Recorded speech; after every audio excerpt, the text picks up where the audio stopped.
हमारे प्रदेश पर, उज्जैनी पर, पूरे देश पर बरसे और सब सुखी हो, सब निरोग हो, सबका मंगल हो, सबका कल्याण हो। भौतिकता की अग्नि में दग्ध विश्व मानवता को हमारा देश शाश्वत शांति के पथ का दिग्दर्शन कराए, इन्हीं मंगल कामनाओं के साथ उनसे प्रार्थना करते हुए, क्योंकि महाकाल महाराज यहाँ के राजा है और हम लोग सेवक हैं। तो आज की जो बैठक है, हम सेवक के नाते महाकाल महाराज की नगरी में उनसे प्रार्थना करके कर रहे हैं और उनकी कृपा और आशीर्वाद की प्रार्थना करते हुए हम कर रहे हैं। उन्हीं का तेरा तुझको अर्पण क्या लागे मेरा।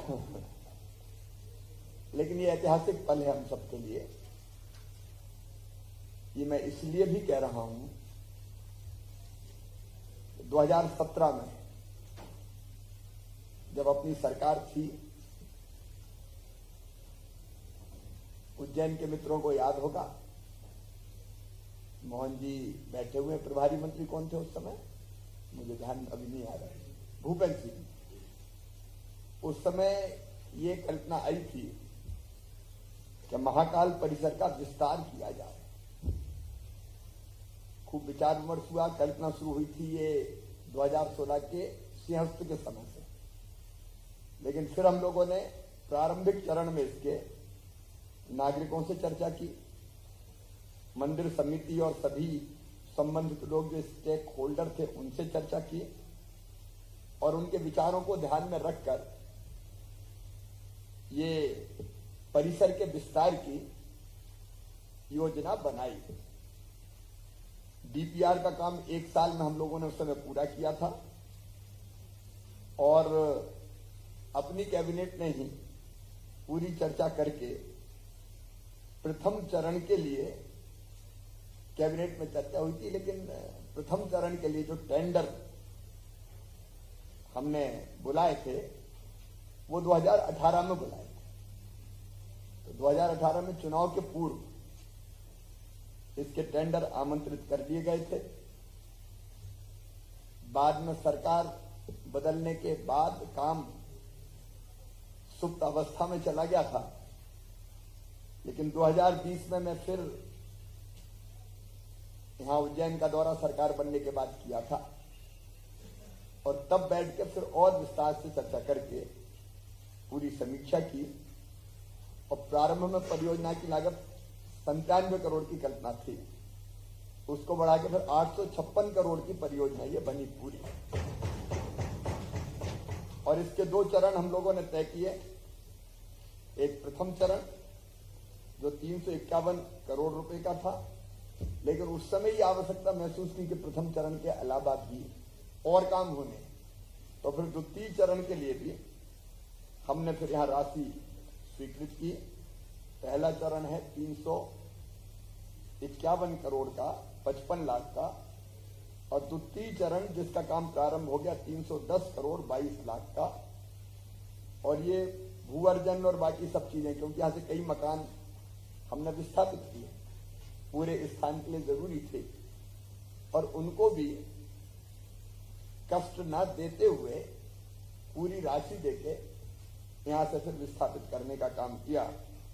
तो भूअर्जन वगैरह में भी 150 करोड़ रुपया लगे और कुल मिला के ये दोनों चरण, पहला चरण 351 करोड़ 55 लाख रुपए का है और दूसरा एक चरण है 310 करोड़ 22 लाख का।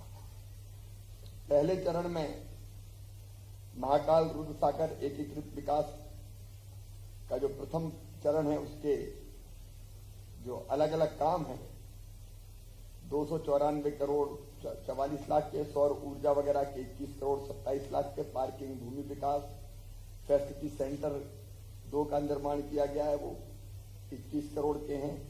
ऐसे ही महाकाल द्वार, रामघाट प्राचीन मार्ग का संरक्षण, लाल पुल, नरसिंहघाट, हरसिद्धि चौराहा मार्ग, ऐतिहासिक मंदिर और विरासतों पर सौंदर्यीकरण हेतु facade, lighting, Narsinghghat pumping station, pipeline, Rudra Sagar catchment क्षेत्र में सीवर लाइन, आपने देखा होगा रुद्र सागर पूरी तरह से सीवेज का पानी बचता था और बाकी जगह तो पट ही गया था पूरा, तो फिर से पुनर्जीवित किया है। अब शिप्रा जी का जल डाल के उसको सदैव सागर के स्वरूप में ही जीवित रखा जाएगा। ऐसे अनेकों काम, मंदिर परिसर में भी लाइटिंग, साउंड सिस्टम, फिर महाकाल पथ एवं परिसर हेतु इलेक्ट्रॉनिक वाहन, ऑडियो गाइड, ये सब करके ये 351 करोड़ की योजना बनी। दूसरे चरण में भी अत्यंत महत्वपूर्ण काम यहाँ संपन्न होने हैं।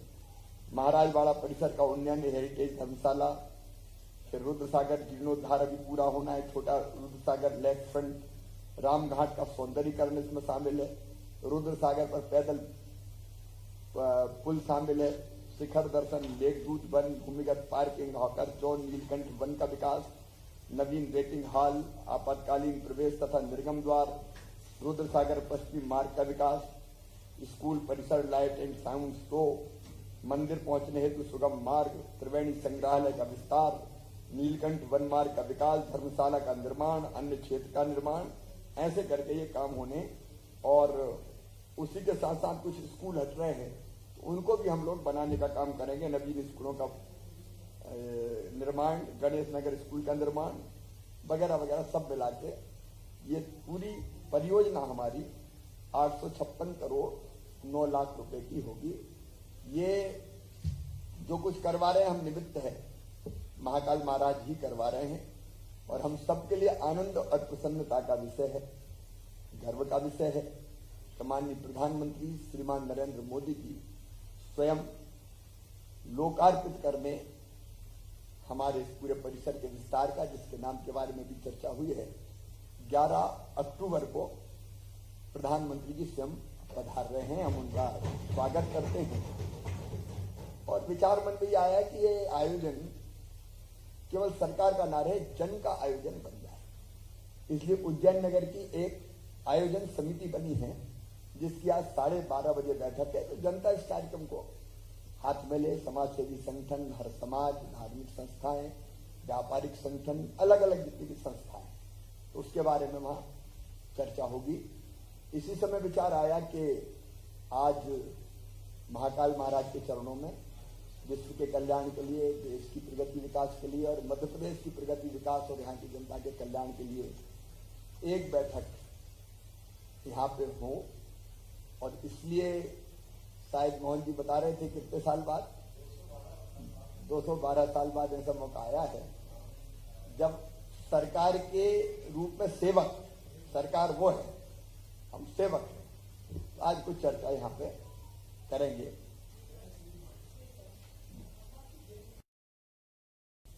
कि महाकाल नाम जुड़ा ही रहना चाहिए। वैसे ये महाकाल वन क्षेत्र कहा जाता है, लेकिन वन से चीजें स्पष्ट नहीं होती, इसलिए मोटी सहमति बन रही है महाकाल लोक।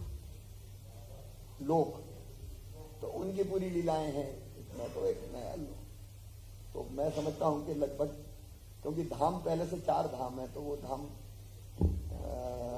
अवधेशानंद जी और बाकी सब संतों से बात हुई, तो महाकाल लोक, तो महाकाल लोक नाम अंतिम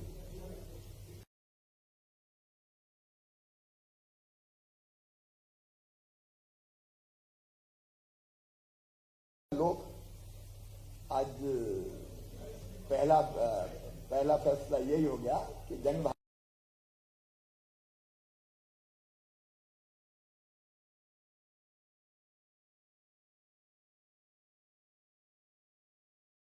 विस्तार वो तब, हाँ, तो यहीं से हम प्रारंभ कर रहे हैं। 2-3 विषय इंदौर के, उज्जैन के और हैं, उज्जैन के, वो शुरू करके हम लोग एजेंडे पे आएंगे।